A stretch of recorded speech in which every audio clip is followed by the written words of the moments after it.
Good morning. Good morning. I'm delighted to see you. It seems that spring has sprung overnight at 42 degrees. It feels like 60. It's so nice to have cool weather, warmer weather, I guess I should say. Very pleasant out there. Now, today we're going to continue our discussion of World War I. And I know that lots of you have heard some stories about this, either from your grandparents or your great-grandparents, or even your own parents. So anytime you want to chime in, just be very aggressive and flag me down, and I want to hear what you have to say related to the subject at hand. Last week, I spent a fair amount of time talking about our relations with Mexico. And I wanted to make the point, which I reiterate today, that our relations with Mexico had really been problematic. I suppose that's a nice way to say it. But ever since the Mexican War, which the country of Mexico and the generations that followed saw as a blatant land grab on the part of the United States. And so the United States' interference with the government of Mexico, and then the ultimate sending General Pershing to Mexico to try to chase down Pancho Villa, really kind of continued this whole line of they see us as an aggressive nation. We had lots of investments in Mexico, and they resented those investments. Americans, they saw it as Americans making money at their expense. Now, an interesting thing, I want to give one footnote here about Pancho Villa, because we never caught him. They never really actually even came in contact with his troops, and he ended up he and his men living in Chihuahua until somebody randomly kind of killed him about 4 years after all of this was over. But he had quite a following and was quite a colorful character all the way around. But General Pershing was finally called home to the United States. In other words, we finally gave up because we needed his men and him to come back because the war in Europe was getting hotter and hotter, and it looked like we were going to be pulled into this war in a matter of time, which we were. So I want to go back here now, and I am going to talk a little bit about the war, but as I've told you on many occasions, I am not a military strategist, and so I won't I will speak about the military activities in very broad strokes. We had, since 1871, a very uneasy peace in Europe. The reason that I mention 1871 is that was the end of the Franco-Prussian War, and it was a defeat for France, and they felt that they were humiliated in this war with Germany. The big bone of contention between France and Germany had always been this tiny little area, let's see if I can hit it here, this tiny little area on the border kind of down below Belgium, known as Alsace-Lorraine. They have been fighting over that for hundreds of years, and this would continue on up into World War I. So what we have are these big empires, and some of them are stronger than others. Great Britain is still a powerful empire with colonies completely around, encircling the globe. The sun certainly never set on the British Empire. They will have unlimited, it seems, sources of manpower,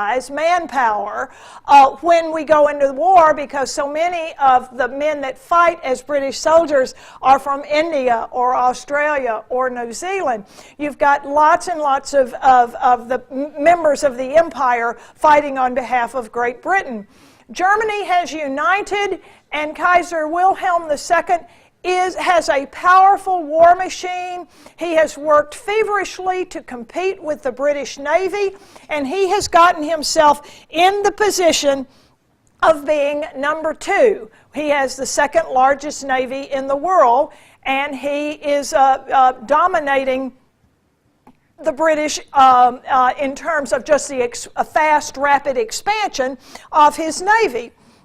You also see the Russian Empire there. We talked about Nicholas II, the Tsar there. It is on the decline. They had suffered a huge defeat, a humiliating defeat against the Japanese. 1904, 1905, the Russo-Japanese War, and they are crumbling. There are lots of unrest in Russia after that war. They felt that the Tsar was incompetent, lots of criticism of the Tsar. And then you have the Austria-Hungary Empire there, a kind of an interesting combination of two people that didn't really necessarily have anything in common. They were bounded together, but they were in a kind of an interesting position there. And I know if any of you have ever been to Vienna, that you are inundated at every corner with Emperor Franz Joseph and Sisi, his wife. And they talked lots and lots. You see lots of images of them everywhere, and there's lots of things associated with that last true emperor of the Austria-Hungary geographic entity there, right in the middle of Europe. The Ottoman Empire is also crumbling. It is shrinking. The Ottomans have not been able to hold as much power as they once had. They are having some unrest from the south down here, the eastern side of the Mediterranean with the Muslims here. We have Eastern Orthodox here. We have some Catholics. Truly, this whole area right here is kind of one of those hinges of the world. You've got Europe, Asia, and Africa coming together right there in that little part of the world where Istanbul, Byzantium, Constantinople, whatever you want to call it, the city is. And you've got religious and ethnic mixes and long-standing hostilities of these people. So that empire is crumbling as well. And what the nations of Europe have been busy doing, particularly since the Franco-Prussian War, is they've been building teams. They've been creating alliances. And what they're doing, it's just like a sporting event. They're lining up their team. They want the best players on their team. So we always say that this war was started by a single spark, the assassination of the heir to the Austria-Hungarian throne, but it's a little bit more complicated than just that. Here you see the empires of the world in 1900, and certainly the British, the lavender on the map, really had a huge holding in the world, but everybody else seemed to have at least a little bit of a stake, one or another. As you see, Germany doesn't really have a whole lot of global presence. A few places in Africa, but not much else. And the United States had been very successful in keeping the nations of Europe from carving up China as they had done carving up Africa into colonies and zones. So the map of the world was considerably claimed by the nations of Europe. And we know that the war, the things that you know about World War I, is it was horrendously high casualties. The two opposing armies, the Allies and the Axis, Central Powers, were in trenches, and that's pretty much all that we really kind of remember about that until Johnny Yank comes in to save the day. So I want to go through the chronology of all of this just to put it out there, and we don't need to really talk about this too much unless you have a whole lot of questions. Okay, the Austrian heir to the throne who was going to succeed Franz Joseph, a nephew, because Franz Joseph and Cece's only son had died. Archduke Ferdinand of Austria-Hungary goes down to Sarajevo in Serbia. He is going down there. He is a Serbian. The Archduke goes to Sarajevo on a visit. And a Serbian nationalist takes a gun and at fairly close range shoots him. As I said last week, this certainly wasn't the first act of terrorism that the European monarchs had experienced. There had been several assassinations, and you know, we had William McKinley assassinated in 1901 right here in our own country.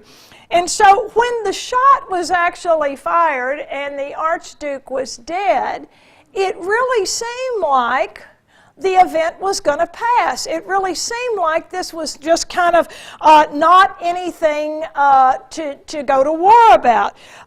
There was no conclusive proof that these terrorists that had masterminded this assassination of the Archduke had any relationship to the government of Serbia. And many people thought if a war broke out because of this assassination, it would be a Balkan War and would be confined to just that little region of the country. And you know, Balkan Wars were a fairly common phenomena. This was not something that was out of the ordinary for the nations there to be fighting. So it seemed like that little Serbia, who had a lot of drive and a lot of irritation with Austria-Hungary, would be going to war against this great big country. But Austria-Hungary was a very second or even third-rate military power by this time. They were really, really on the wane. And so the assassination takes place in June of 1914, and then it takes about a month for the shoe to drop. And after about a month, Franz Joseph and Austria-Hungary declare war on Little Serbia, July 28th, calling their troops to head down to Serbia for an invasion. And so this is when the dominoes all begin to fall. The war breaks out in earnest in August because all of these countries are really tangled up with each other. And we are trying valiantly to stay out of this war as one event leads to another event, but we're able to keep ourselves out of the war and do it with a great deal of confidence in what we are doing. So the war has begun now in Europe, and we will respond to it. Well, here in the United States, we saw ourselves as better than this. We saw this as just a minor little thing. It was an arms race. It's kind of disgusting what they are doing over there in the nations of Europe, but they've been at it all the time. We saw ourselves as not needing to get involved, and we saw also opportunity here in this that we might be able to improve our investment portfolio through this war. Now, let me say a word or two about the German strategy. They had been thinking about this for several years, going back to France again. So they already had the Schlieffen plan already lined out and identified. The problem with these alliances, I guess I need to straighten that out. Austria-Hungary declares war on Serbia. Serbia's big ally is Russia. The Tsar of Russia sees himself as the father of all the Slavic countries. So Tsar Nicholas feels that this is one of his children that has been attacked, and he and his country, no matter how bad off they are, how much internal turmoil is going on, they must come to the aid of Serbia. As a result of that, France, which didn't have to get into this, but they were so mad at the Germans from the other war, and looking over there at Alsace-Lorraine, which they wanted, that they then, because they do have an alliance with Russia, France declares war on Germany out of their alliance with Russia. All right, France and Germany on one side, France and Russia on one side, Austria-Hungary, and Germany on the other.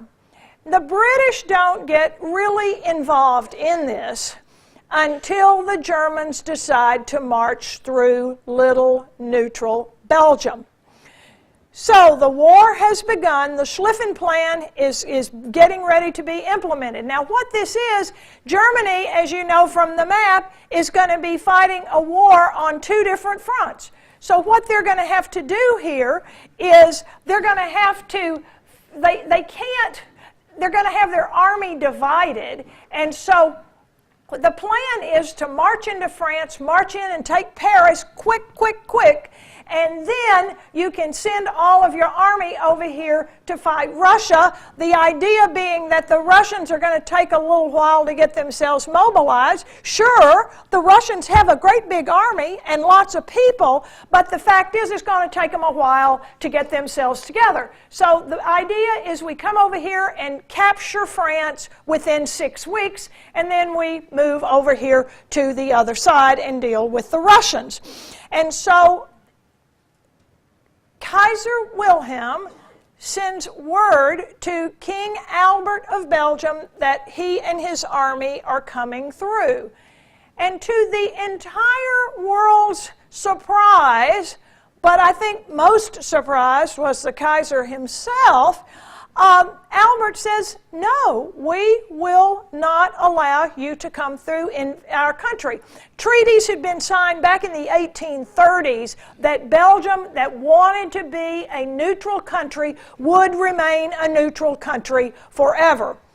And so this had been agreed upon, and they wanted to stay neutral in this latest war. Thank you very much, but we don't want you coming through.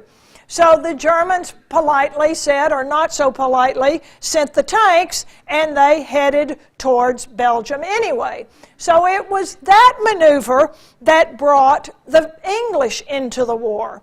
And, you know, everybody thought that Belgium would be crumbling in just a day or two.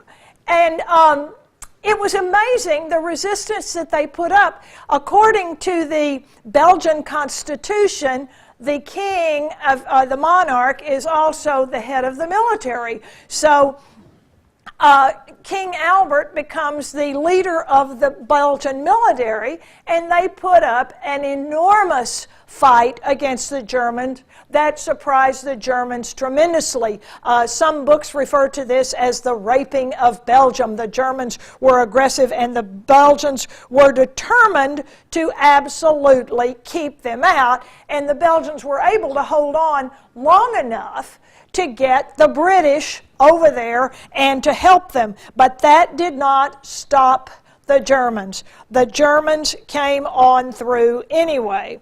And so as a result of this, the Germans weren't able to be marching into Paris by the autumn of 1914, and instead, in the autumn of 1914, you have these two trenches dug, and there will be fighting and little movement from those two trenches for the next 3.5, 4 years. So that is where it happened right then and there. So meanwhile, all of this is going on, and the Germans are distracted because of the Belgians. Here comes the Russian army, and the Russian army gets deep into German territory while the Kaiser's army is tied up in Belgium, and they really have unnerved the German high command because they're so weak with all their troops. They're weak in the east because all their soldiers, the bulk of their army, is in the west. But finally, the Germans do get themselves together over here in the east and defeat the Russians at a big turning point battle at Tannenberg, where the Germans capture 1 million Russians. Now, I mean, 1 million, think of that, 1 million, that is a huge number of captured Russians that they had. And so that kind of stops them. But the Russians aren't giving up, and the French are not giving up either. So here we go, bogged down in this stalemate that nobody would have predicted, nobody wanted, and we have these trenches, earthworks, whatever you want to call them. We've seen them all on television so many times. And apparently there was a pretty good line of continuous earthworks, 475 miles long there in the eastern part of France. This is one place that I have not been, and I would very much love to go take a World War I tour of some of that part of France. So, now, yes?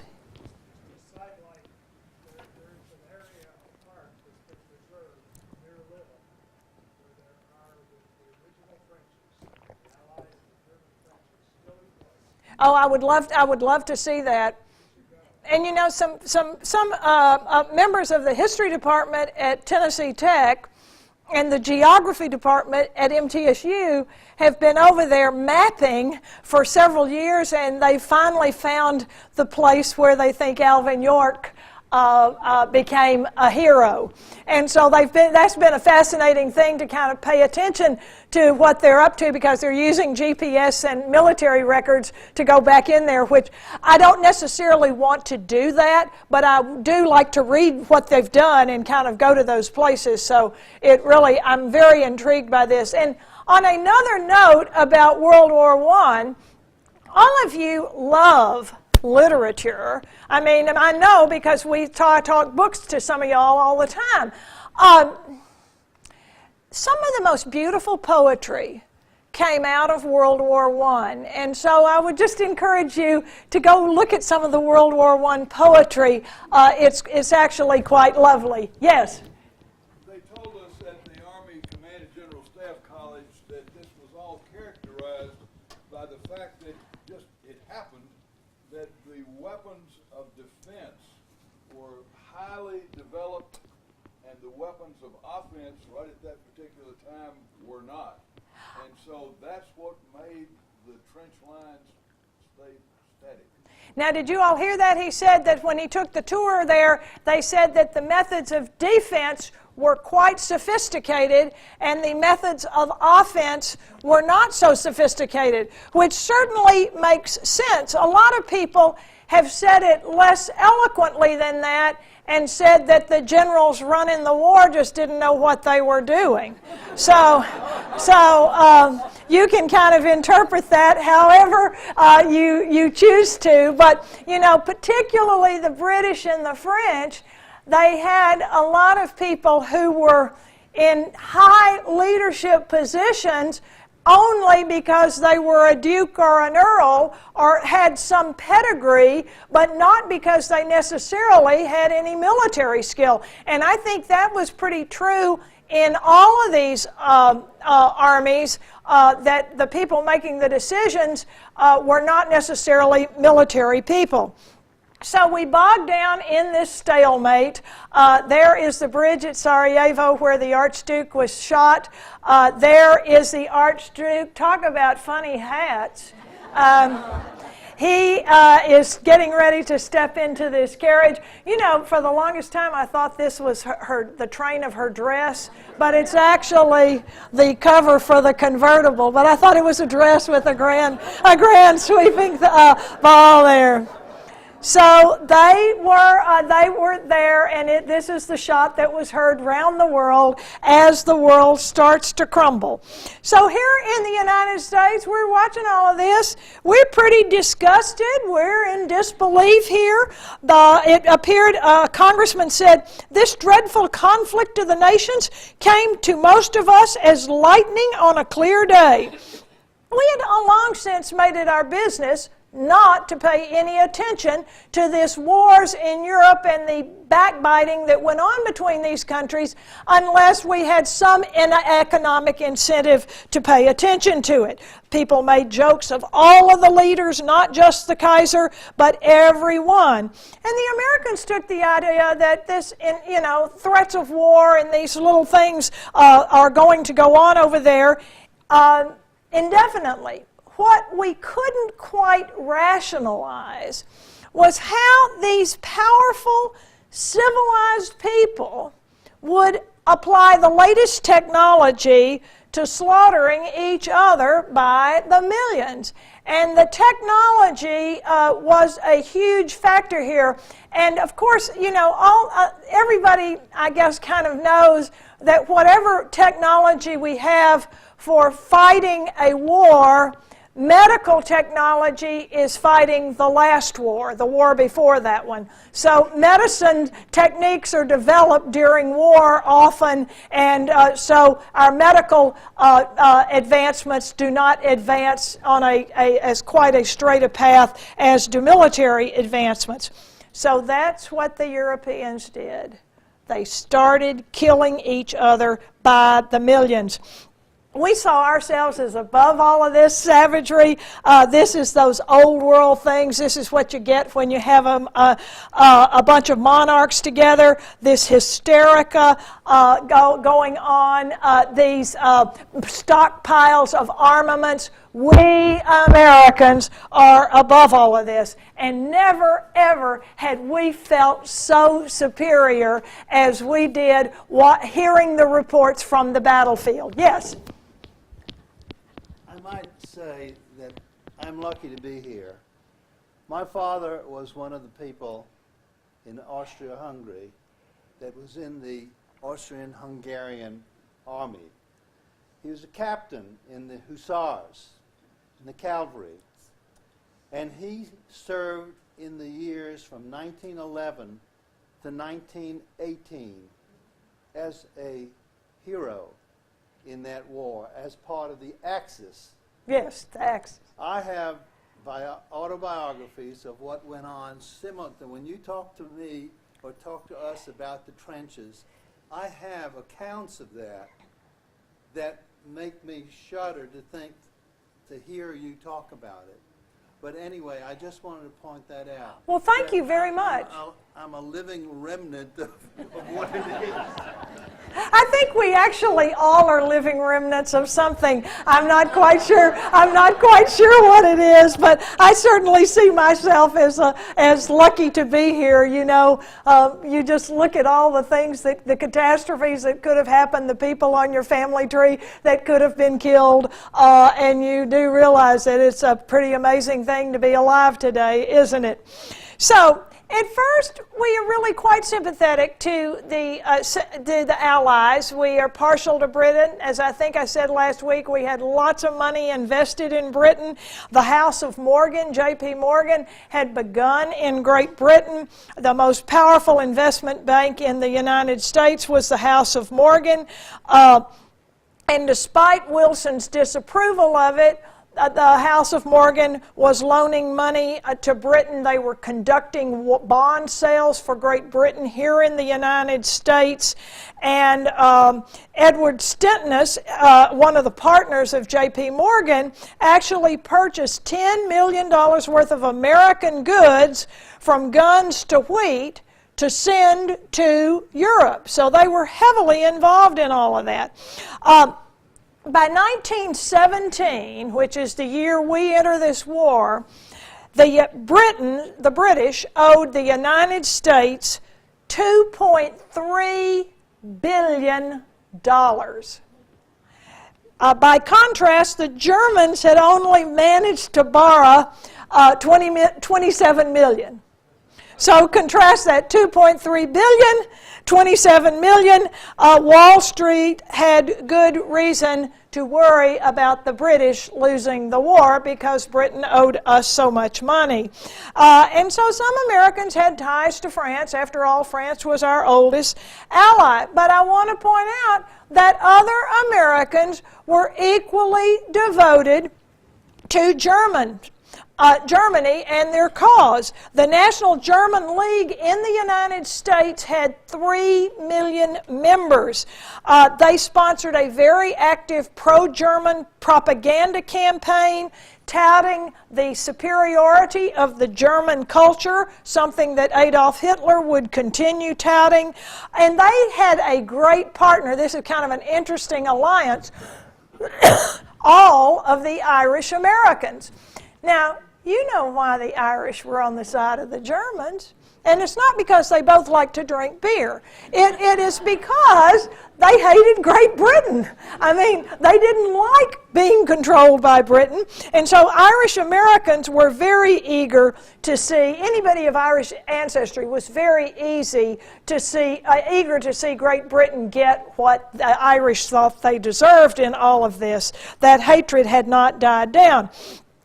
An interesting little statistic about how our country has developed after the Civil War.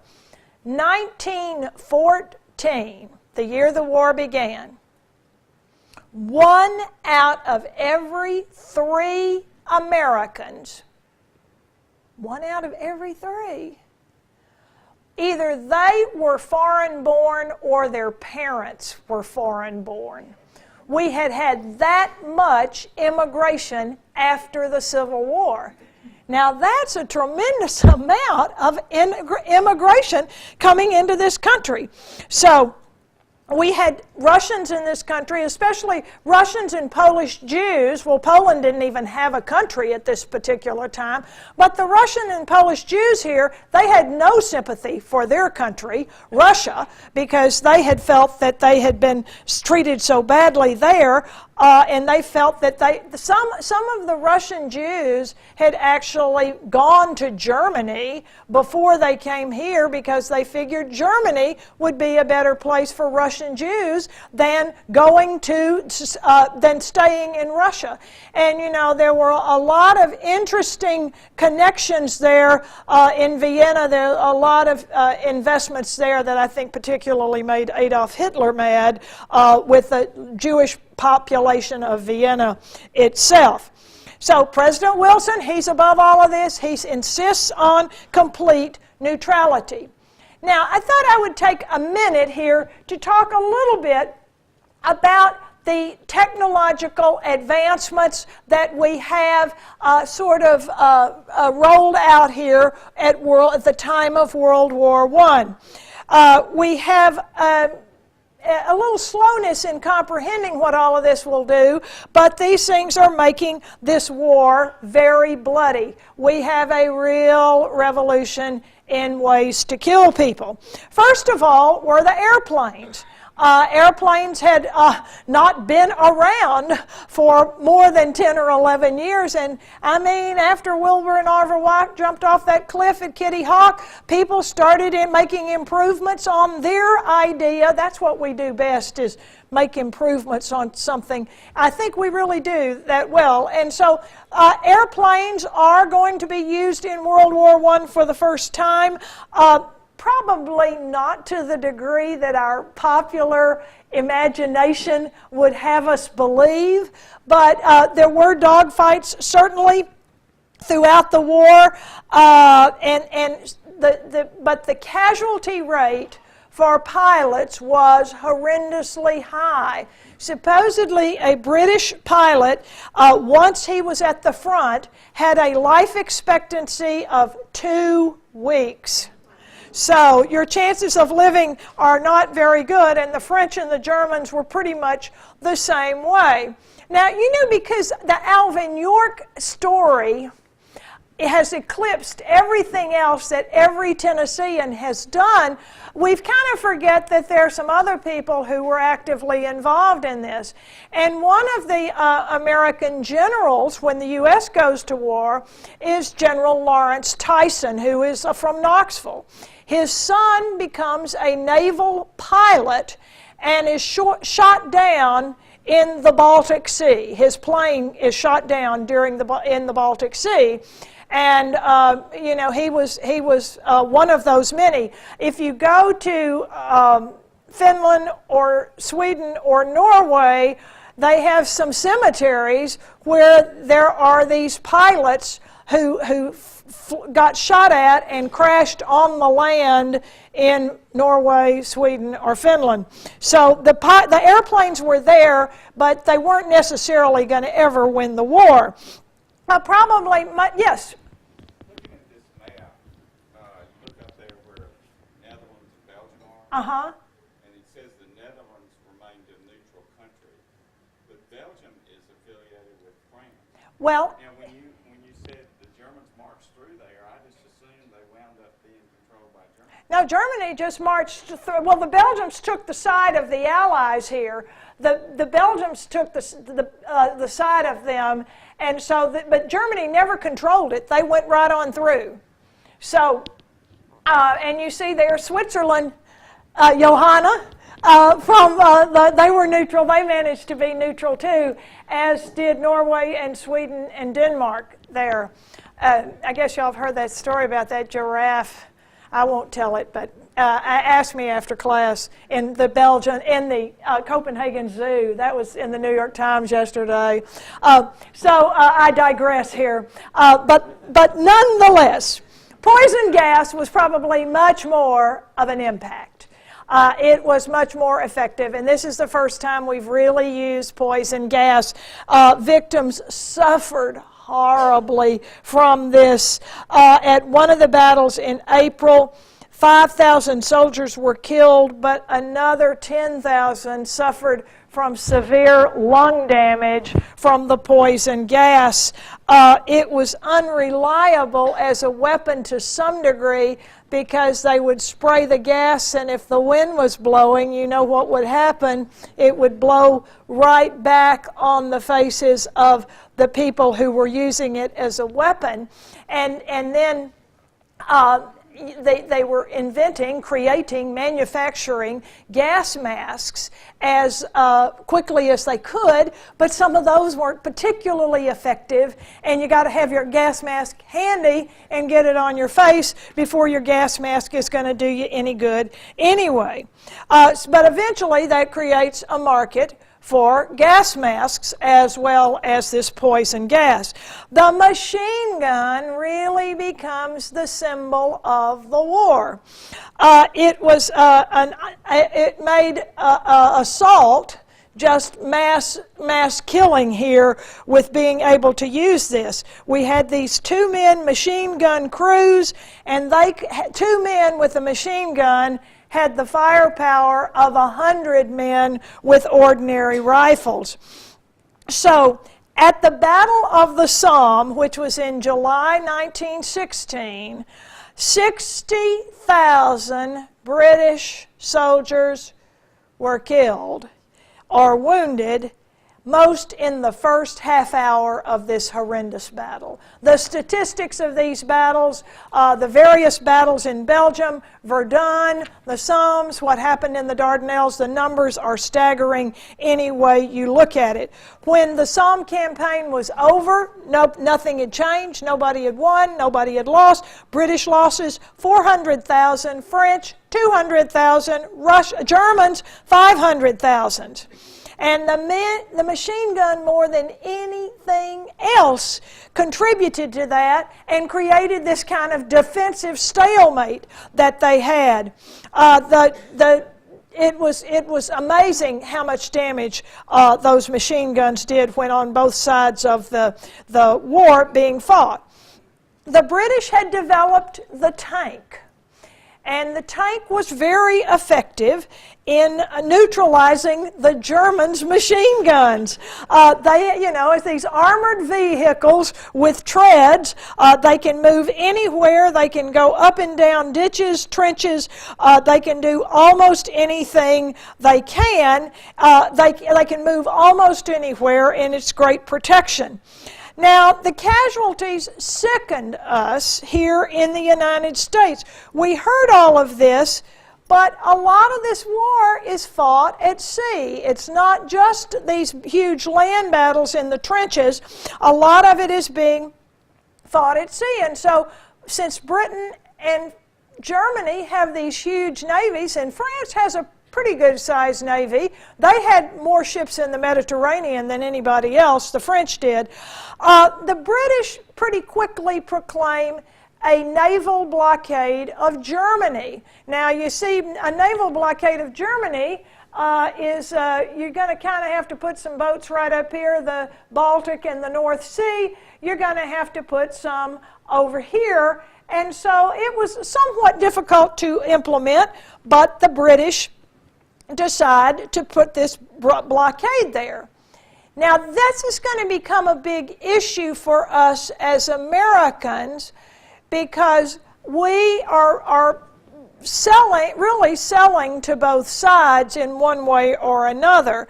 And so we will spend a lot of time agonizing over what is a legitimate military action and what is not a legitimate military action. But the British are much more effective in blocking Germany than the Germans are in blocking Great Britain. So we do find out that the Germans have figured out how to get American goods, and that is by having them sent to Norway, Sweden, or Denmark, and then into Germany. So Germany had some sources of American goods, even though the blockade was so effective. And then finally, the last new piece of technology that I want to mention are the submarines. Because here, this is going to revolutionize this war on the sea. And it makes boats so vulnerable because they don't know you're out there and you blow them up by shooting torpedoes from beneath them. It was actually not a German invention. We talk about those U-boats, the Unterseeboots, but it was invented by an American, John Holland. You know, there's a story out of the Civil War, a submarine that didn't work, but they were trying that during the Civil War off the coast of Charleston. So we had invented this, but our U.S. Navy had rejected the submarine. They had said, well, you've gotten it a lot better, but we don't need any submarines. So Holland took the idea to Germany, Mr. Holland, the man who had perfected this underwater craft, and Germany recognized the potential of this and started ordering these. And he used these so that he had them ready to go in 1914. And as soon as the war officially began, the German industrial machine starts manufacturing more and more and more submarines. And what it enables them to do is to underwater surround the British Isles, which their Navy had not been successful in doing. So here come the submarines, and this is going to create our first crisis. The war has begun in the summer of 1914. It's a stalemate, and in May of 1915, a British ship, the Lusitania, is blown up very, very near Great Britain. It was a luxury liner. It was torpedoed right there off the coast of Ireland. 1,198 people died when the Lusitania was sunk. That included 139 Americans. Now, we Americans were outraged. Our newspapers quickly jumped on this as killing of innocent Americans, innocent travelers. The New York Times described the Germans, because of this explosion, as savages drenched with blood. But the Germans replied, "We warned you. We had this weapon. We warned you, and look what you did." And what the Germans had said, they had even taken out ads warning Americans not to travel on British boats, even if they were passenger boats, not to travel on them, and Americans had done it anyway. Well, what finally came out, but probably not till much later, it was a passenger boat, all right, but in the ship were 4,200 cases of small arms, guns, and canisters of high explosives. And so the Germans maintained that the casualties would not have been so high, except for the fact that when the torpedo started hitting the ship, then these explosives caused as much damage as the torpedo hitting the ship. Now, the Germans didn't make any promises. But nonetheless, pacifist Secretary of State William Jennings Bryan says, "We're going to war." I mean, it's eventual. And so even though President Wilson is still proclaiming neutrality, William Jennings Bryan, he resigned and went and joined an American peace party that Jane Addams and Carrie Chapman Catt and several women, well-known women, Charlotte Perkins Gilman, had founded this peace party. So William Jennings Bryan leaves Wilson's cabinet as a result of this. And people in this country are worried about what has happened. Wilson threatens to break off diplomatic relations with the Germans. Threatens, but doesn't do it. Now, that probably had more to do with Germany refraining from using these U-boats there so much, especially if they thought Americans were on these U-boats, on these passenger boats, using their U-boats on the passenger boats, because the Germans did not want the United States in the war. They really felt they could win if the United States did not get involved in the war. So Wilson's going to keep us out of war, but he's then in 1915 begins some preparations for war, beefing up the Army, building a huge expansion of the United States Navy, and pushing preparedness. Now, let me tell you, Wilson was pushing preparedness, but Wilson was only pushing preparedness because somebody with a very loud, big mouth was behind him, pushing him harder. And the person pushing him, humiliating him, making nasty comments about him was none other than Theodore Roosevelt. He took every opportunity to say that we are weaklings, we are weaklings. It's sort of reminiscent of that election in 1980, Jimmy Carter versus Ronald Reagan. You all remember that? Ronald Reagan pounced on the fact that we weren't prepared. And so Theodore Roosevelt was constantly criticizing the country, and he got speaking engagements all the time. He was out there on the circuit. Our Army only had 108,000 men, which Teddy Roosevelt pointed out to all of the national newspapers, made us 17th in the world. Well, 17th isn't so bad, but it's not number 1, 2, or 3.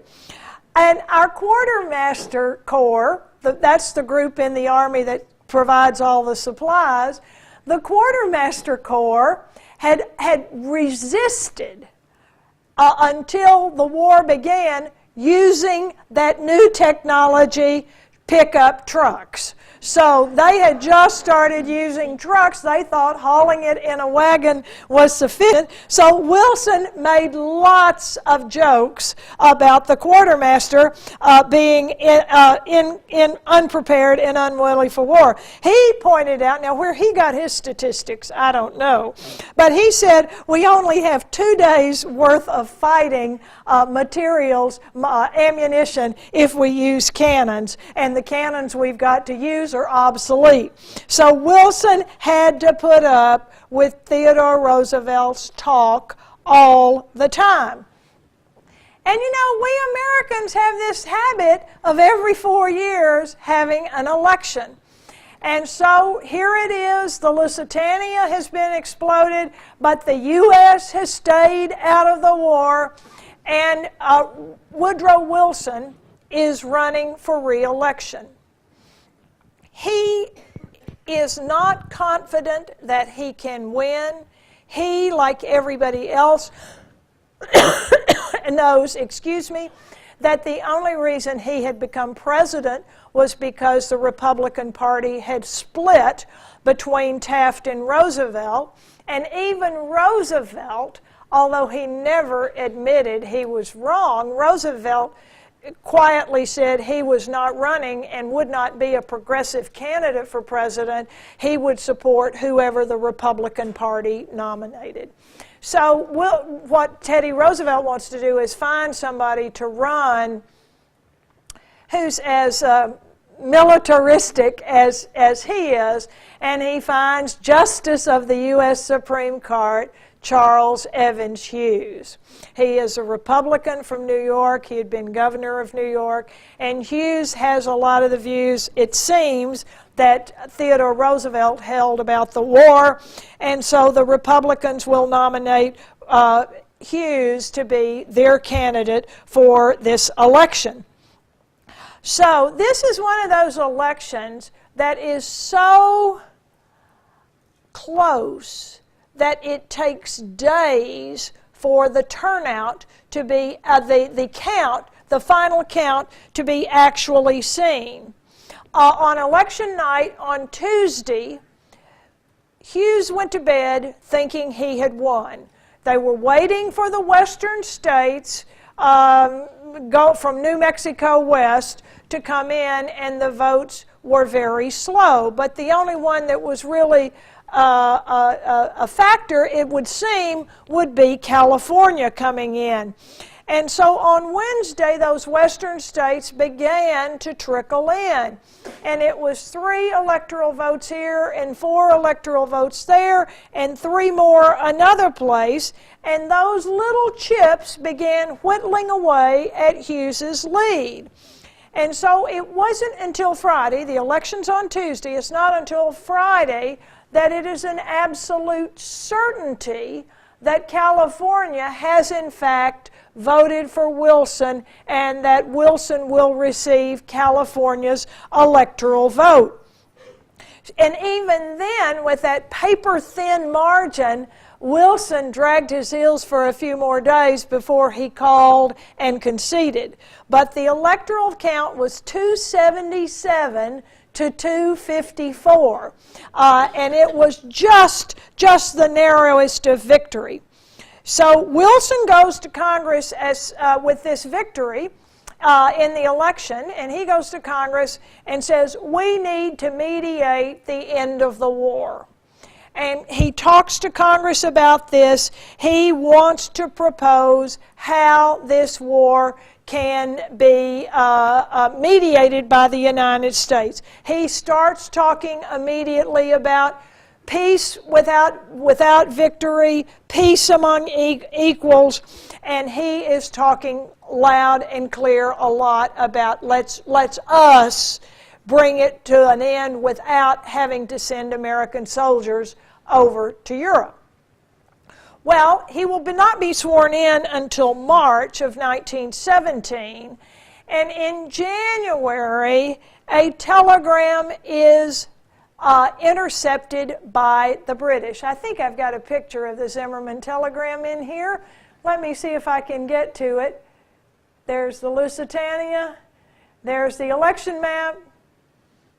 But a lot of these are deceptive numbers. So Hughes really ran, as you can see by the popular numbers, quite a close campaign. So the British intercept a telegram from the German minister in Germany to a German ambassador in Mexico.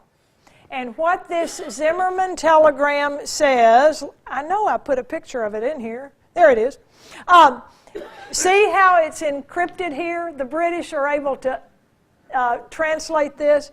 It says to the German ambassador in Mexico, you need to communicate to the government of Mexico that if the United States declares war on Germany and enters the war, we, Germany, will do everything we can to help Mexico get back that land that was taken from you in 1848 and 9 in the Mexican War. And, this was a very, very clever ploy. If the Mexicans had gone for this, what he's saying is, Americans probably going to go to war with us. You invade the United States from the south. They're going to have to be sending their soldiers over to Europe. So the United States will have two fronts. They will have a two-front war. So this is actually a pretty clever thing for him to do. But the interception of this really upsets the United States when it is made public. And this is probably the spark that finally did draw us into the war. April 1917, the Tennessean wrote, "We have cause to go to the conflict gladly, with joy in our hearts, as the man in any contest who knows that he extends his effort in a cause that is eternally right." Luke Lee announces to the Commercial Club of Nashville, "We are going to fight until freedom is enthroned and civilization protected. America is consecrated in its duty." And they're putting forth these lofty goals that anybody can get behind and support. So this catches Nashville up in a war fever when Congress does declare war and the call is made. Luke Lee will immediately volunteer his services. He will enlist. He was certainly not drafted. He was 39 years old, a very charismatic figure who could certainly command a following of soldiers, which he did just that. Nashvillians line up to have their physicals taken, if they've been drafted, or they line up to volunteer, as Luke had done. And so Davidson County becomes kind of a repository for where these men are going to be processed as they are drafted or volunteer into the Army. And so we're going to have two mobilization camps here. Luke Lee has been very involved in land development out in what you and I call Belmead today, the area behind the Belmead Mansion, the Harding estate there. And he has been one of the developers of the golf course out there, the Belmead Club. There's an interesting story about the big fight between Richland and Belmead about who was going to have the golf club, and we ended up with two. But Luke Lee offers land out there. He offers acreage for a mobilization camp. And a camp is built out there, tents, in that area of Belmead called Camp Jackson. So soldiers are out there, or maybe I should say soon-to-be soldiers are out there in this tent there on 1,500 acres of land. Well, Vanderbilt will then volunteer the dorms on the campus of Vanderbilt to be another camp. And Vanderbilt camp becomes Camp Kirkland. Kirkland Hall. I've got a tickle in my throat. So the commercial club, they start doing the math. Now keep in mind, this is kind of the forerunner of the Chamber of Commerce. The commercial club starts doing the math, and they say, with these camps here, I think 18,000 men will come through Davidson County. And before it's all over, they will spend, we think, approximately $660,000. The money is going to flow. So we are all set up. Young men are going out and they know what they're fighting for. They are fighting for democracy. They are ready to go. African Americans in large numbers volunteer for the Army. Captain Charles Hadley, as the family that Hadley Park had been named for, an African-American doctor who had graduated from Fisk and Meharry. He enlisted. Many African-Americans who stayed at home took advantage of the fact that there were going to be higher paying jobs for African-Americans in Nashville as well. So African-Americans also took advantage of this. At the same time, and I find this so unbelievable, we're fighting for democracy, we're all united as a country, lynchings across the South of African Americans intensified after the United States declared war on Germany. And the statistics about this are really, really staggering, as people were just going out. It was like they were angry with the African Americans, and certainly they were just attacking and lynching African Americans. Lynching is anytime somebody is executed without a proper trial. It doesn't have to be hanging, but there were executions style killings of African Americans across the South, here, there, and yon. The people in Nashville, some of the business leaders, were so concerned about this that Cornelius Craig, now you all know Cornelius Craig from a different line, the National Life Company, but Cornelius Craig organized with some other business leaders the statewide Law and Order League to try to prevent these lynchings, because, you know, he was appalled, and if people are this out of control, what could happen here? Another thing that the business community here got quite concerned about is northern recruiters coming down here, and they were recruiting for factory jobs in the north, and this made Southerners really mad, African Americans. And so there were people in the state legislature who were trying to get laws passed that African Americans couldn't move out of the state, which is totally preposterous. But our legislature would never do anything preposterous, would they? I tell you, when the management of Volkswagen says it's all right for their workers to unionize, and the legislature says no, it's not. That's a very odd thing going on down there. Maybe I just don't know all of the sides of it. So we're trying to keep these folks out. We start charging licensing fees. If you're going to come down here, you're going to have to pay $500. So this just forces that kind of job searching underground here in Nashville. But we do have across the South a migration of African Americans to jobs in the North, and that is only going to, the numbers are only going to go up as time passes when opportunity exists there. Now, the war also opened lots and lots of opportunities for women here, very patriotic, to take up these jobs that men normally had and do your duty. Women organized campaigns to sell war bonds, the Liberty Loan Program. The Centennial Club organized a Liberty Loan bond drive. The Centennial Club sponsored patriotic teas. They offered their clubhouse as a place where other war-related women's organizations could meet. The old Centennial Club, did any of y'all ever go in that? Ann, I know you have. It was down there, 8th Avenue, across from the Lutheran Church, behind the Goodyear place. And it was a magnificent building. And it mysteriously burned a few years back, but it had not been cared for, and it was a great loss to lose that building, but it was quite lovely. But the Centennial Club is down there on 8th Avenue during World War I. The Quarry Club sent supplies to France. Dozens and dozens of women's groups organized.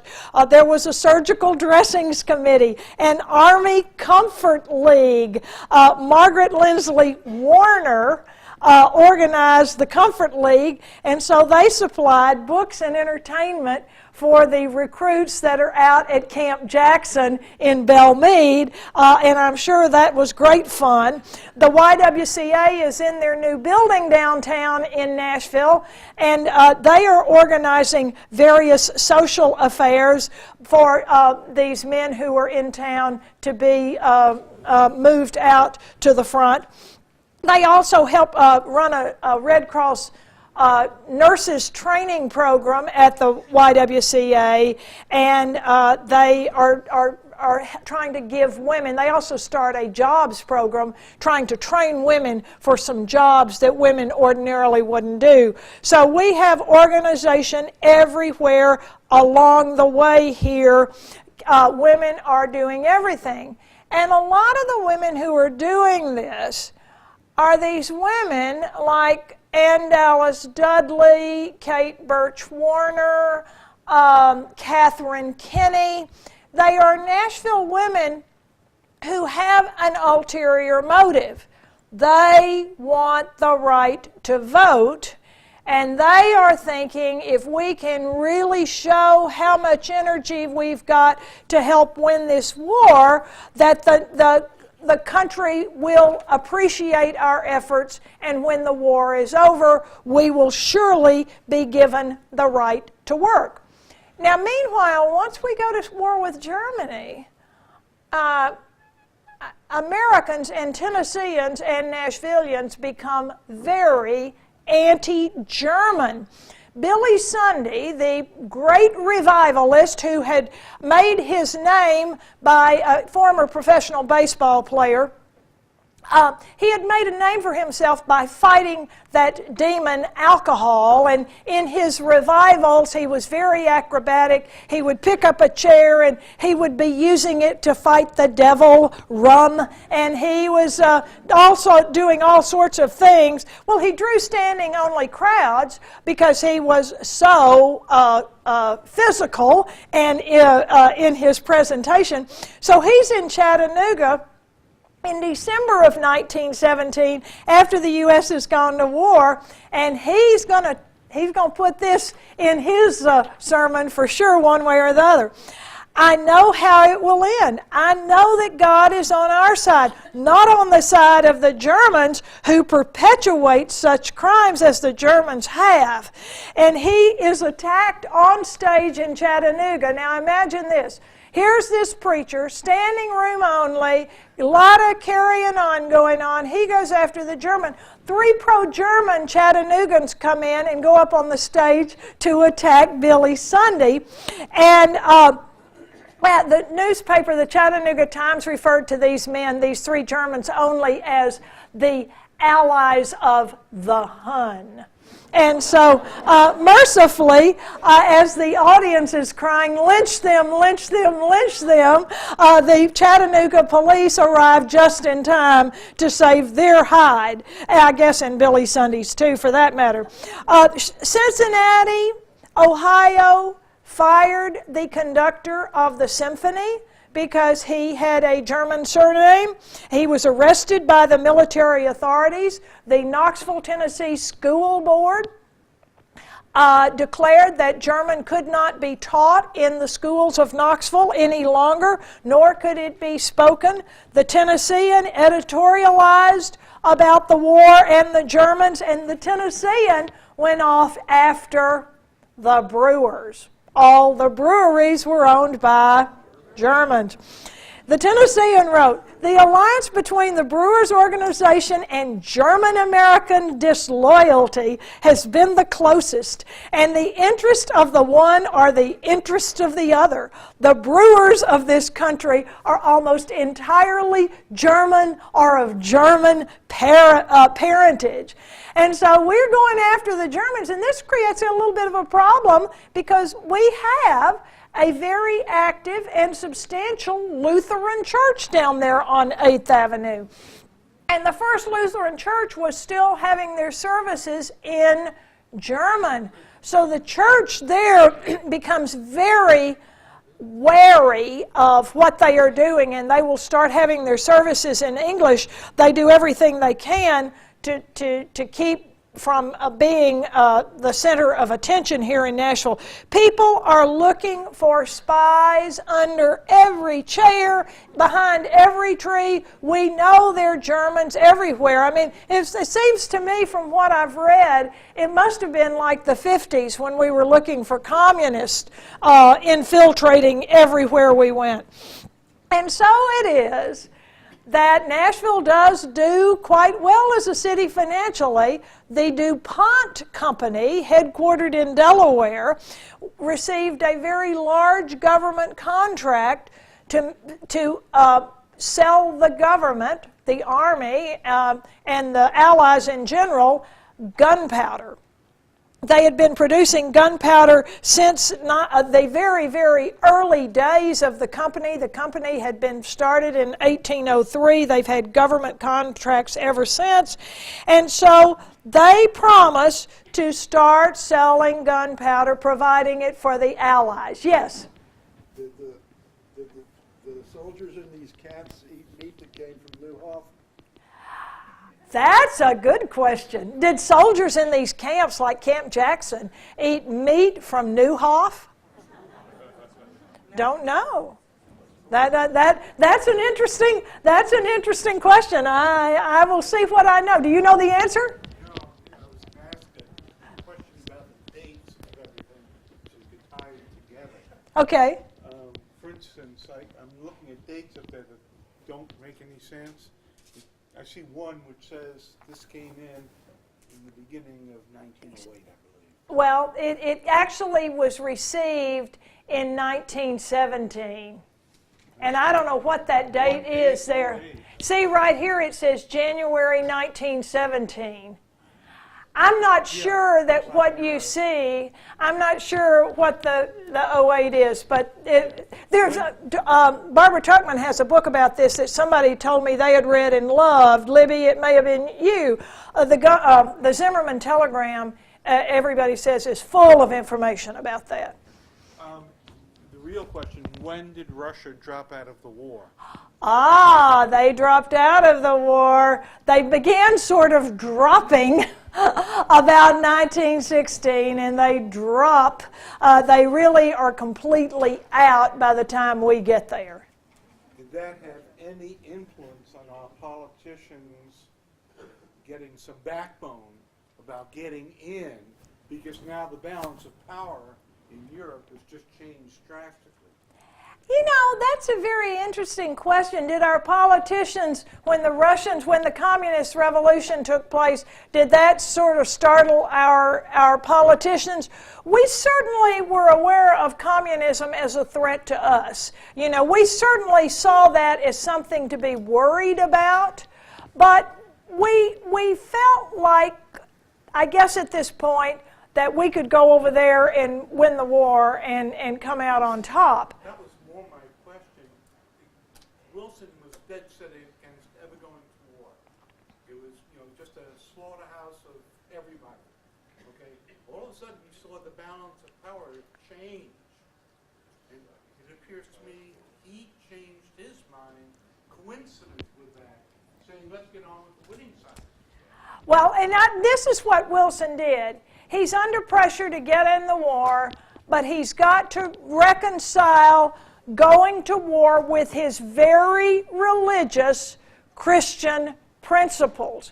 And so, fast forward, he will give this speech to the Congress about what the United States is willing to go to war for, and it's for democracy. We are going to make the world safe for democracy.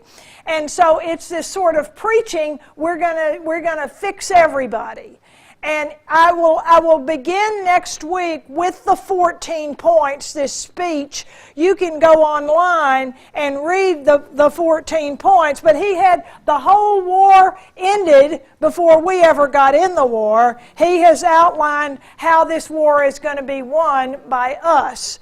So you should go read the 14 points because it's got geographic boundaries and everything else. We are out of time. I'm thrilled to see you all today. Hope you have a good rest of the week.